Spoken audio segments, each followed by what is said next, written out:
Video start करने से पहले मैं आप सभी व्यूअर्स से एक रिक्वेस्ट करना चाहता हूं। वीडियो को पूरा देखने के बाद अगर आपको अच्छी लगे तो लाइक जरूर करें और चैनल को सब्सक्राइब कर दें। कमेंट्स में आप मुझे और भी मनवा सजेस्ट कर सकते हैं, मैं उन्हें डिटेल में एक्सप्लेन करूंगा।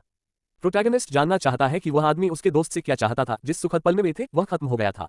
उस रहस्यमय आदमी ने पूछा कि क्या प्रोटैगनिस्ट उसकी बहन के दोस्तों में से एक है। ऐसा नहीं है कि यह जरूरी था, लेकिन बेहतर है कि वह पारिवारिक मामलों में दखल न दे। प्रोटैगनिस्ट ने लायन से लड़कियों का ध्यान रखने के लिए कहा क्योंकि उसके पास अब एक चेहरा है जिसे तोड़ना है और वह उससे तुरंत निपटेगा, लेकिन वह आदमी उस तरह से सरप्राइज है। उसने चेतावनी दी कि उस लड़की का बचाव करने में कोई योग्यता नहीं है। उन अटैक्स को अपनी स्वॉर्ड से काटना बहुत आसान है, जिससे वह आदमी काफी इंप्रेस्ड हो गया। एक दोस्त की मदद करना कुछ ऐसा है जो पूरी तरह से नेचुरल है। उस पर एक अटैक स्ट्राइक करते हुए उस आदमी ने एक शील्ड से खुद का बचाव किया, चेतावनी दी कि यह समय की बर्बादी थी। वह ब्लड शील्ड सच में इंप्रेसिव है। ऐसा लगता है कि उसकी स्वॉर्ड उसके खिलाफ काम नहीं करेगी। वह इस लड़ाई में अपना मानव वेस्ट नहीं कर सकता। वह आदमी पहले ही हमला करने के लिए तैयार था, लेकिन प्रोटैगनिस्ट उससे बचने में कामयाब रहा। यह जानते हुए कि प्रोटैगनिस्ट बहुत परेशान करने वाला है, उसने चेतावनी दी कि वह सब कुछ जल्दी खत्म कर देगा और उस पर कई अटैक्स फायर किए। यह एक बहुत ही प्रेडिक्टेबल अटैक था। तभी उस लड़के ने फायर स्पिटर को पकड़ा। यह देखकर कि लड़के के पास एक से ज्यादा डिवाइन वेपन थे, उसे एहसास हुआ कि वह एक साधारण विरोधी नहीं था। अब प्रोटैगनिस्ट की फायर करने की बारी थी। वह अपनी तरफ आ रहे सभी अटैक्स को रोकने में कामयाब रहा। ऐसा लगता है कि वे एक स्टेलमेट पर हैं। यह देखकर कि उसने उसके अटैक्स इंटरसेप्ट कर दिए, उस लड़ाई को और भी ज्यादा कॉम्प्लिकेटेड कर दिया। लेकिन वह अपनी बहन को पकड़ने के लिए डिटर्मिन्ड है और खून से बना एक भाला बनाता है। वह मूव आखिरी होगा। प्रोटैगनिस्ट ने पुष्टि की कि यह सच में होगा। दोनों ने उन सभी चीजों के साथ एक दूसरे पर हमला किया जो उनके पास थी। रूफटॉप पर कुछ लोगों ने कहा कि यह बहुत दिलचस्प था। ऊपर देखते हुए उन्होंने उन लोगों के आने पर ध्यान दिया। उनमें से एक ने जमीन पर उतरते ही साइडवॉक स्टोन्स को तोड़ दिया। उसने उन दोनों के बीच उतरकर अपनी ताकत का प्रदर्शन किया। वह भी उस लड़ाई में शामिल होना चाहेगा।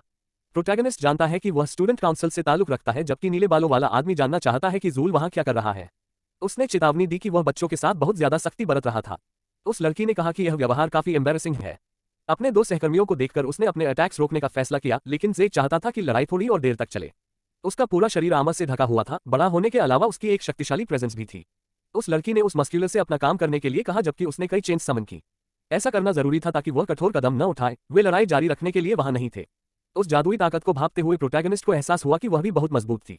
जो ने बिना ज्यादा कोशिश किए चेन्स को तोड़ने में कामयाबी हासिल की। उसने कहा कि इवलन की एल्बर्ट के साथ स्टूडेंट काउंसिल में जिम्मेदारियां हैं, इस वजह से वह 1 महीने के लिए जंगल के अंदर एक एक्सपेडिशन पर जाएगा। टास्क तुरंत शुरू हो जाएगा। उसे एहसास हुआ कि उसके पास कोई दूसरा रास्ता नहीं था।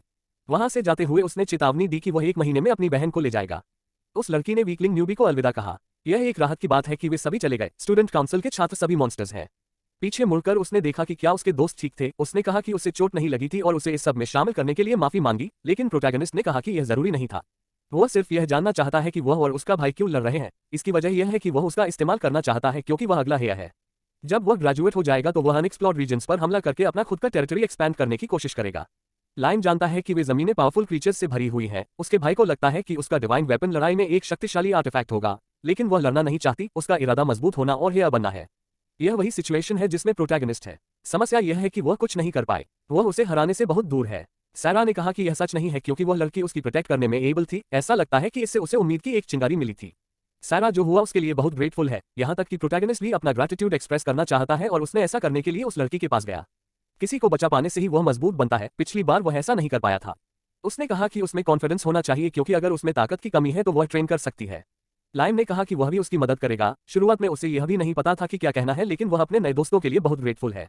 प्रोटैगनिस्ट जानता है कि वह आखिरी अटैक फेटल हो सकता था। 1 महीने में वह वापस आएगा, इसलिए बेल को और ज्यादा मजबूत होने की जरूरत है। इसके लिए उसे अपनी यूनिक एबिलिटी अनलॉक करनी होगी। उसे कमेडियन से बात करने की जरूरत है। उसे नई एबिलिटीज एक्वायर करने के लिए पूर्ववर्तियों की इजाजत की जरूरत है और उसे उस जगह पर वापस लौटना होगा। अपनी आंखें बंद करके उसने शीत के जरिए अपने माना चैनल करते हुए कॉन्सेंट्रेट करना शुरू कर दिया। उसे बाकी सभी पूर्ववर्तियों ने स्वीकार किया था। उन्हें आखिरी बार मिले हुए काफी समय हो गया था। उस लड़के को एक विनती करनी थी, लेकिन वे पहले ही जानते थे कि वह क्या है क्योंकि उन्होंने पिछली लड़ाई में जो कुछ भी हुआ था वह देखा था। वह आर्टिफैक्ट थोड़ा प्रॉब्लमैटिक था। वह आदमी चीजों को आसानी से हिला सकता था। यह एवलॉन जैसा ही लगता है। वह कुछ देर के लिए शांत रहा। कमेडियन ने चेतावनी दी कि अगर वह उस खून को जलाता है तो सब कुछ हल हो जाएगा और लड़का भी बिल्कुल ऐसा ही सोचता है, इसलिए वह अपनी यूनिक एबिलिटी चाहता है। कुछ ऐसा जो कमेडियन बिना किसी हेजिटेशन के करने के लिए सहमत हो गया, सिर्फ यह दिखाने के लिए कि यह एक मजाक था। उसे सच में एक कमेडियन बनना पसंद है। शार्लेट ने कहा कि उसे इस तरह की बकवास बंद करनी चाहिए, लेकिन यह उससे कहीं ज्यादा मजबूत है। मजेदार होना कूल है और वह एबिलिटी बहुत ज्यादा जादुई ताकत खर्च करती है। अगर वह अभी इसका इस्तेमाल करता तो वह जल्द ही पूरी तरह से खत्म हो जाता, लेकिन उसके लिए उसकी एक शर्त थी। रीमैच से पहले उसे हर दिन 300 शॉट्स फायर करने होंगे। इस तरह वह उस लड़के को एबिलिटी ग्रांट करने पर विचार करेगा। समस्या यह है कि यह अनअटेनेबल है। वह एक ही दिन में सिर्फ 100 शॉट्स का ही इंतजाम कर सकता है, लेकिन कमेडियन कोई बहाना नहीं सुनना चाहता और जैसे ही वह इसे पूरा करता है उसे वापस आना होगा। बोलने के बाद उसने अपनी उंगलियां चटकाईं। उस लड़के को उसके शरीर में वापस भेज दिया गया। उसे एहसास हुआ कि कॉमेडियन मजेदार होने के अलावा थोड़ा क्रूर भी था। उसे जल्द ही एहसास हुआ कि एबिलिटी का इस्तेमाल करने के लिए उसे अपनी मौजूदा जादुई ताकत को 3 गुना करने की जरूरत होगी। समस्या यह है कि यह पॉसिबल नहीं हो सकता है। पूर्ववर्ती इस बात से सहमत है कि यह एक इम्पॉसिबल चैलेंज है। उस लड़के के लिए अपनी जादुई ताकत को इतना ज्यादा बढ़ाने का कोई रास्ता नहीं है, लेकिन वे लड़के की प्रोग्रेस देखने में दिलचस्पी रखते हैं। प्रोटैगनिस्ट जंगल में गया, वहां उसने अपनी शॉट्स फायर करना शुरू कर दिया। कुछ क्रीचर्स को हरा रहा था। ऐसा करना ज्यादा मुश्किल नहीं है, लेकिन वर्कलोड सच में थका देने वाला है। अपनी जादुई ताकत बढ़ाने का एकमात्र तरीका क्रीचर्स हंट करना है, इसलिए वह जो कुछ भी पा सकता है उसे हंट करेगा। उसके दोस्त उसकी ताकत से इम्प्रेस्ड हैं। यह अच्छा था कि वे भी साथ आए थे। हर कोई मजबूत बनना चाहता है, इस तरह उसने लाई को भी जाने के लिए मना लिया। मजबूत बनने की चाहत डर से ज्यादा है। प्रोटैगनिस्ट के सच में अच्छे दोस्त हैं जो उसकी प्रोग्रेस में योगदान देता है। 100 शॉट्स फायर करने के बाद वह खत्म हो गया था, लेकिन शिकार करके उसने अपनी ताकत को थोड़ा बढ़ाया, लेकिन यह अभी भी काफी नहीं था। वह प्रोग्रेस आइडियल से बहुत दूर है। तभी उसने जंगल में एक भयानक दहाड़ सुनी जो किसी औक से आई हुई नहीं लगती थी। हो सकता है कि उसके दोस्त खतरे में हो। आखिरकार प्रोटैगनिस्ट को वह क्रिएचर मिल गया। वह ऐसे जमीन पर पड़ा था जैसे सो रहा हो। उसके शरीर के बगल में उसके 2 दोस्त थे जो उन्होंने जो किया था उसका जश्न मना रहे थे। उस लड़की ने बेल के काम की तारीफ की। वह भी यह जानने के लिए क्यूरियस था कि क्या उसके दोस्तों ने उस क्रिएचर को हरा दिया था, और बिल्कुल यही हुआ था। वह एक सी लेवल क्रिएचर था। उसने सोचा कि उसके दोस्त एक निचले लेवल पर थे क्योंकि वे उसे नॉर्मली नहीं हरा पाएंगे। उन्होंने एक एफिशिएंट स्ट्रैटेजी सोची थी। पहले उन्होंने दुश्मन को बर्फ से घेर लिया, फिर लड़की ने अपनी साउंड वेव से हमला किया जो उनके चारों ओर की बर्फ से रिफ्लेक्ट हो गई। यह सच में एक इंप्रेसिव प्लान था। उन दोनों के बीच एक दिलचस्प सिनर्जी है। वह उनके मिले जुले अटैक का नतीजा था और प्रोटैगनिस्ट के पास भी एक विचार था। अब वह जानता था कि वह और शॉट्स फायर कैसे कर पाएगा। इसी बीच और क्रीचर्स दिखाई दिए। कई ऑर्क्स जैसे कि वह जो हार गया था, वैसा एक बड़ा समूह बहुत प्रॉब्लमैटिक होगा क्योंकि वे सभी बहुत थके हुए हैं। लेकिन प्रोटैगनिस्ट के पास एक शानदार विचार है। वह अभी भी लड़ना जारी रख सकता है। उन्होंने कभी नहीं सोचा होगा कि प्रोटैगनिस्ट यह सब करने में केपेबल था। यह देखकर कि वह जल्दी में निकल गया, उस लड़की को याद आया कि उसे कुछ काम था। पूर्ववर्तियों को उम्मीद नहीं थी कि वह लड़का इतनी जल्दी वापस आएगा। कॉमेडियन को उम्मीद है कि वह अग्रीमेंट की शर्तों को बदलने की कोशिश नहीं कर रहा है, लेकिन लड़के ने कहा कि उसने पहले ही टास्क पूरा कर लिया था, कुछ ऐसा जिसने उन्हें काफी हैरान कर दिया। यह मुमकिन नहीं है कि उसने ऐसा सिर्फ एक ही दिन में किया हो। कॉमेडियन ने कहा कि वही वहां मजाक करता है, लेकिन लड़का दृढ़ रहा। उन्होंने उससे एक लड़ाई में दिखाने के लिए कहा। जब यह बदल जाएगा तो उसे लड़ाई के दौरान वे सभी शॉट्स फायर करने होंगे, और अगर वह चाहे तो दूसरे वेपन्स का इस्तेमाल भी कर सकता है जब तक कि वह डर नहीं रहा हो। लेकिन प्रोटैगनिस्ट को वह चैलेंज बहुत पसंद आया। उसे सिर्फ सिग्नल दिए जाने की जरूरत थी और लड़ाई शुरू हो जाएगी। वे ठीक से तैयार हैं और कॉमेडियन उस प्रोग्रेस को देखने के लिए ईगा है। बड़े ने शुरुआत का सिग्नल दिया। बेल के हाथ में पहले से ही उसकी पिस्टल थी, लेकिन कॉमेडियन ने पहले ही पहला शॉट फायर कर दिया था जो लड़के को लगा। उसने कहा कि वह लड़का बहुत धीमा था, लेकिन उसे इस पर सुधार करने की जरूरत है। जैसा कि उस वेपन के असली उपयोगकर्ता से उम्मीद थी, वह बहुत तेज है। ऐसा लगता है कि कॉमेडियन अपने 100 जोक्स के मोड में है और प्रोटैगनिस्ट वह ड्यूल हारना नहीं चाहता है।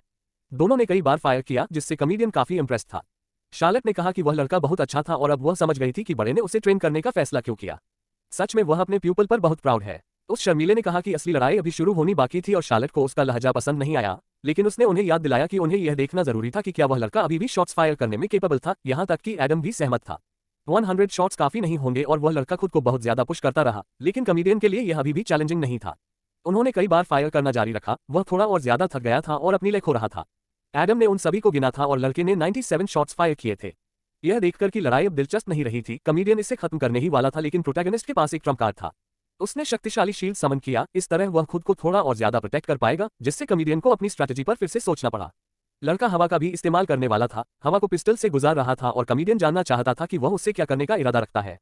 प्रोटैगनिस्ट ने कहा कि वे बुलेट्स बेकार थे। वह हवा के साथ अपने शॉट को मजबूत करने में कामयाब रहा, जिससे कॉमेडियन की ताकत को पार कर गया, जो उस नतीजे से काफी सरप्राइज था। वह कॉम्बिनेशन उसे अपनी ताकत बढ़ाने की इजाजत देती है, भले ही उसके पास थोड़ी सी जादुई एनर्जी हो। पहली बार कॉमेडियन पर इस लड़ाई में प्रेशर डाला गया था। उस लड़के के मेंटर ने भी उस संभावना के बारे में नहीं सोचा था। चाला उसके लिए चीयर कर रही है। उसे उम्मीद है कि वह कॉमेडियन को हरा पाएगा।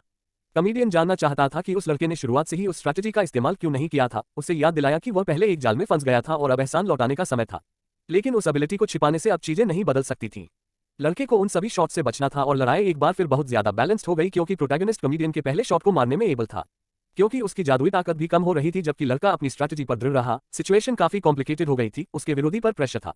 इसे खत्म करने का समय आ गया था, लेकिन कॉमेडियन एक आसान दुश्मन नहीं है जिसे हराया जा सके।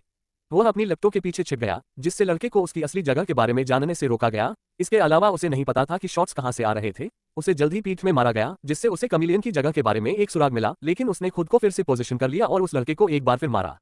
उसे बस लपटों के अंदर छिपे रहना था, क्योंकि प्रोटैगनिस्ट पूरी तरह से कॉर्नर्ड हो गया था। उसे हवा का इस्तेमाल करके उन लपटों को दूर धकेलने की जरूरत थी और कॉमेडियन को ढूंढने के लिए उसने बिल्कुल यही किया, जो अब लपटों के पीछे नहीं छिप सकता था। अब उसके पास अपने टारगेट को मारने का एक साफ नजारा था, लेकिन वह कोई शॉट्स फायर नहीं कर पाया। यह सिचुएशन यकीनन कॉम्प्लिकेटेड थी। दूसरे पूर्ववर्तियों को शक था कि उसकी जादुई ताकत खत्म हो गई होगी, जिससे वह कॉमेडियन के लिए पूरी तरह से वल्नरेबल हो गया था, लेकिन कॉमेडियन की भी बुलेट्स खत्म हो गई थी।